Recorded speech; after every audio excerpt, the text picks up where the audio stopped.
Philadelphia. I'm Crazy Paddy, and I'm coming to you from Paddy's Pub, telling you to come on down. We're slashing prices so low, you won't need a pot of gold to get sloppy. So come on down to Paddy's. It's insane! Howdy, y'all. So one of mine and Mike's favorite shows is the show Always Sunny in Philadelphia.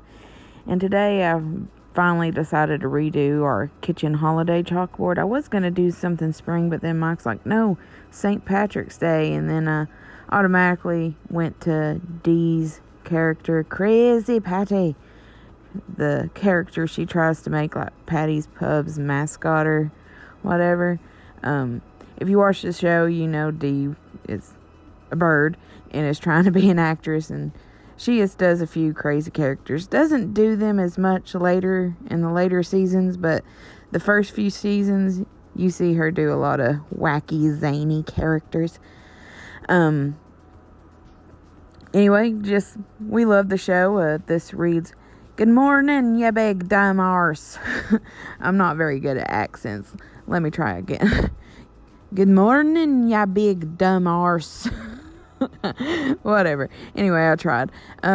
Limited palette, just using the chalk markers that I have. It helps to pre-draw what you're drawing on your chalkboard before you get down to the nit and gritty. If you want any more helpful tips, let me know. Still doing a contest and all that stuff. Subscribe. That's it. Thank you. Bye.